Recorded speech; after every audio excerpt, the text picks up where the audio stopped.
गुरु को भगवान से बड़ा और बराबर क्यों कहा जाता है?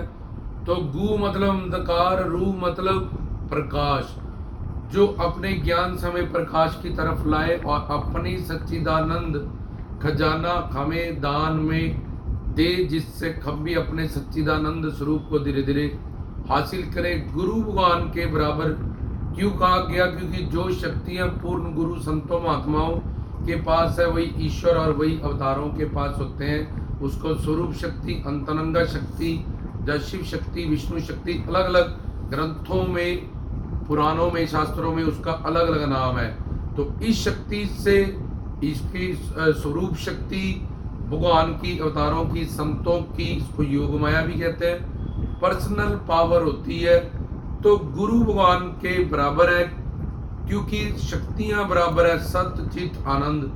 गुरु भी काल माया से परे है, परोपकार के कारण धरती पे अवतरित होके खुद अवतार लिया, अवतार धारण किया, धरती पे आया है। जैसे एक जेलर जेल में होता है लेकिन वो वहां का कैदी नहीं होता, लेकिन बैठा जेल में होता ही, ऐसे ही आग लगी आकाश में, जर्जर भरे अंगार, संतना हो गया जगत में तो जल जाएगा संसार। गुरु अपनी परोपकार करने के लिए जीवों का दीन दयाल करैक्टर के अवतारों का काम है लीला करना, ईश्वर का काम है सृष्टि को प्रकट करना, रक्षा करना, प्रलय करना। तो 84 लाख में भटकने वाले जीवों का मार्गदर्शन करने के लिए कि ये सुख चाहते हैं, शांति, प्रेम, आनंद, सुकून चाहते हैं, तो इनको समझाया जाए, इनको बताया जाए। ये काल माया से भ्रमित होके आदि देवी का, आदि भौतिक, आध्यात्मिक और माया के इतने बड़े परिवार के अंतर्गत होके जितना देर जीवन है तब भी दुख भोगते हैं और मरने के बाद फिर यमदूत, नरकों की यातनाएं को भोगते हैं। तो इनको समझाया जाए, इनको बचाया जाए, क्योंकि वो दीन दयाल है। भगवान के बड़े बड़े नाम है, भक्त वत्सल्य, अकारण करुण, पति तपावन और प्रेम वश। पर वहां तक पहुंचना, भक्त बनना, प्रेम शक्ति को हासिल करना, ये बहुत मुश्किल बात है। जब कलयुग में ऐसी शरणागति, ऐसा प्रेम, ऐसा भक्ति करना ये मुश्किल बात है। गुरु दीन दयाल है, इसलिए गुरु माया अधीन। जैसे भी जीव है वैसे ही उनको गुरु ब्रह्मा विष्णु शिव का काम करता है और साक्षात परब्रह्म सेवा करके तन मन धन की और उनकी पहचान हम कर लें और उनके चरणों में शरणागति और समर्पण करने का हमें ये मौका देता है। तो गुरु बराबर इसलिए है क्योंकि गुरु भी सच्चिदानंद है और भगवान भी सच्चिदानंद है। जो ज्ञान भगवान के पास है वेदों, शास्त्रों, ग्रंथों, पुराणों का, और निचोड़ है उसका तत्व ज्ञान, आत्मा, परमात्मा, माया, तो वो गुरु के पास है। और सत्य में भगवान काल माया से परे है, हमेशा नित्य है। तो गुरु भी काल माया से परे है और आनंद में गुरु के पास वो अनंत मात्रा, अनंत काल और प्रतिक्षण वर्धमान बढ़ने वाला वो सुख, शांति, प्रेम, आनंद, सुकून है। शक्तियां बराबर होने के कारण हम गुरु को ईश्वर के बराबर कहते हैं। जैसे एक नोट हमने ऐसे 500 का दे दिया या लिफाफे में शगन वाले डाल के दे दिया तो नोट वही रहता है।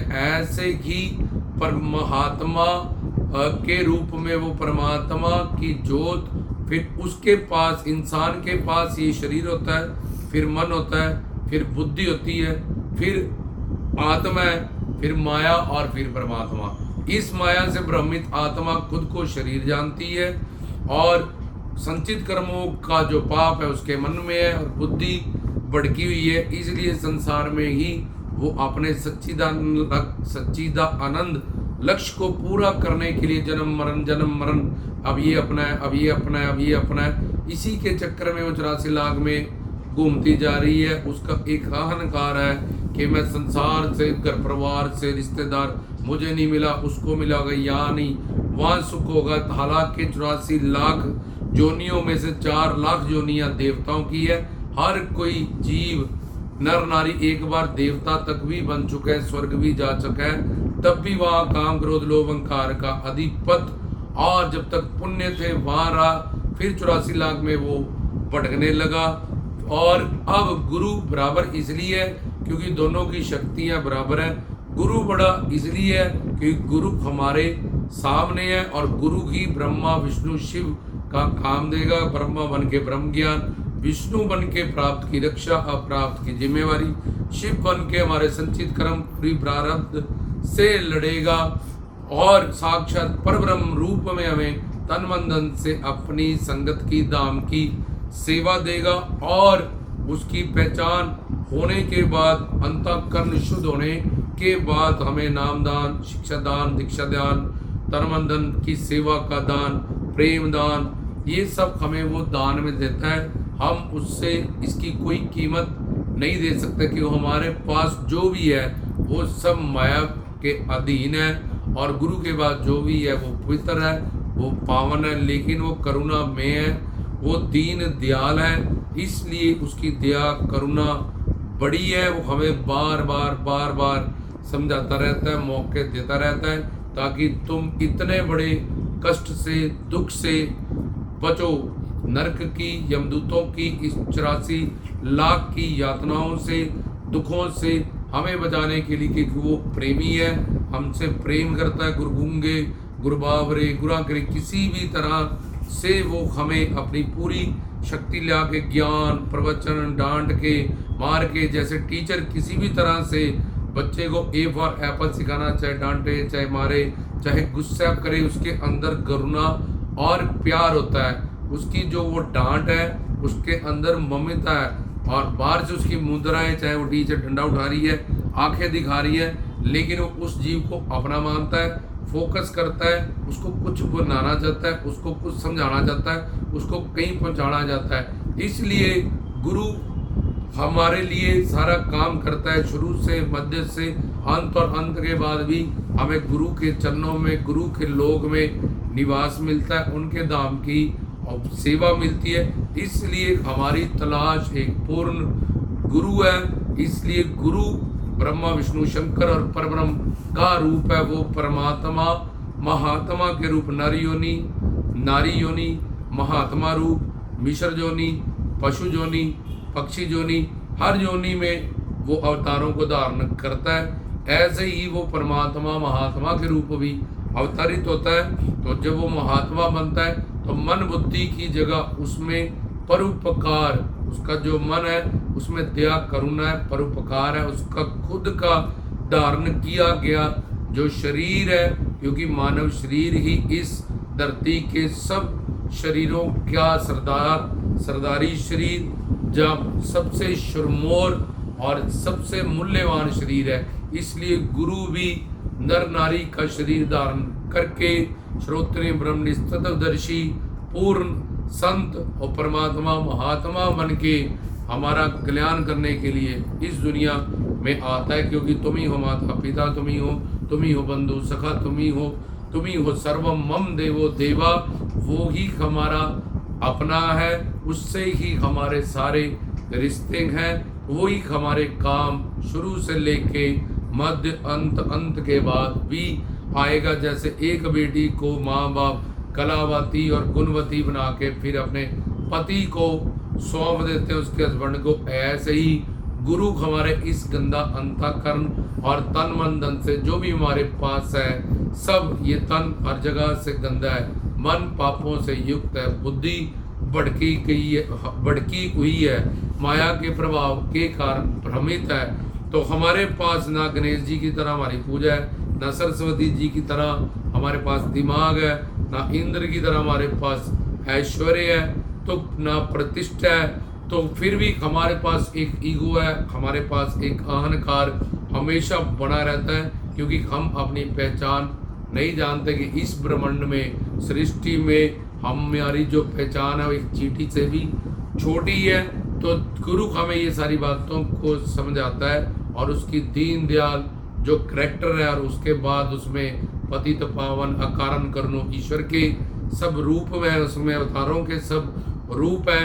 हमें नाम गुण रूप लीला धाम का सत्संग और शब्द स्पर्श रूप रस सुगंध का ये प्रेमानंद ब्रह्मानंद का मटीरियल दे के, और जगदानंद संसार में हमें जो जो चाहिए इस लाइन में साधना करने के लिए और अपनी मंजिल को पाने के लिए, वो सब चीज़ें भी हमें प्रोवाइड करता है। क्योंकि उसका हमारे साथ माता पिता, बंधु सखा, पति, प्रीतम, दोस्त सारा रिश्ता है। इसलिए गुरु भगवान से बड़ा इसलिए है क्योंकि गुरु का हमारे जीवन में महत्व और उसके कार्य बड़े हैं। इसलिए भगवान को गुरु गोविंद दोनों खड़े, किसके लागू पाए बलहार गुरु आपके, जिन्हें गोविंद दियो मिलाए।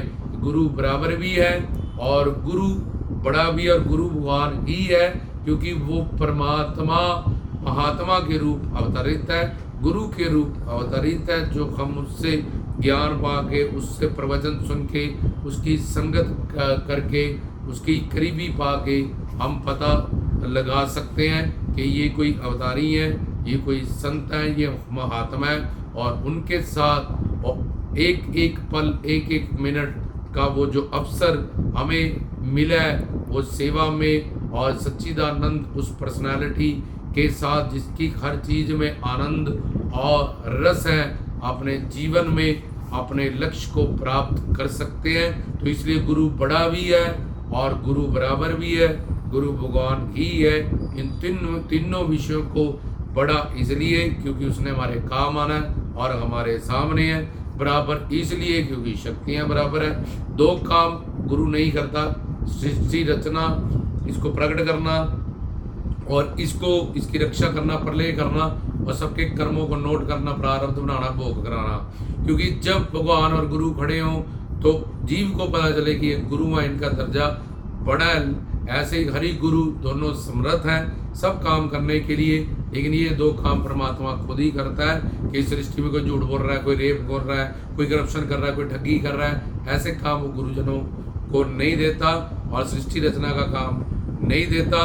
वो काम ईश्वर खुद करता है, और बाकी वो काम हमें दे भी दिए जाएं और हमें मिल भी जाए, हमारे किसी काम के नहीं है। हमें अपना सच्चिदानंद लक्ष्य प्राप्त करना है जो गुरु से होगा। इसलिए गुरु हमारे सामने है, गुरु इसलिए बड़ा है, बराबर है, शक्तियाँ बराबर है, गुरु भगवान है क्योंकि उसमें परमात्मा ही महात्मा के रूप काम कर रहा है, जिसको हमें पहचानना पड़ेगा। लेकिन ये सारे प्रवचन और ये सारी बातें गुरु ब्रह्मा गुरु विष्णु ध्यान मूलम गुरु मूर्तियम पूजा मूलम गुरुपदम ओम परम तत्वाय नारायणाय गुरुभ्यो नमः, ये सारे श्लोक एक पूर्ण गुरु श्रोत्रिय ब्रह्मनिष्ठ तत्वदर्शी के लिए वेद पुराण शास्त्र स्मृतियाँ उपनिषद में दर्ज हुए, ना कि किसी नकली, ना कि किसी अधूरे, ना कि किसी कच्चे गुरु के लिए। इसलिए बाबा फरीद पानी की जो जान के, गुरु की जो जान के, गुरु करने में हमेशा जल्दबाजी ना करें, रश देख के, भीड़ देख के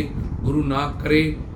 अपने आराध्य इष्ट देव से अवतारी हैं जो उनसे अरदास करें, विनती करें, अर्जोई करें हे भगवान मैं तो अंधा हूँ, हे भगवान मैं तो ना समझूँ, तो ही मुझे किसी पूर्ण सतगुरु के सरनिध शिक्षा दीक्षा दिला, उनकी संगत दिला, जिससे मैं तेरा संतान हूँ, मैं तेरा बच्चा हूँ। मैं कहीं भी रश देख के, भीड़ देख के, बाहरी दिखावे देख के अपना ये मानव जीवन व्यर्थ ना कर लूँ। तो पूर्ण गुरु की हमारी मंजिल है, पूर्ण गुरु ही परब्रह्म है, पूर्ण गुरु ही ब्रह्मा विष्णु शंकर, गुरु बराबर है, गुरु बड़ा है, गुरु भगवान है। जय श्री सतगुरु जो की फिरदाओ।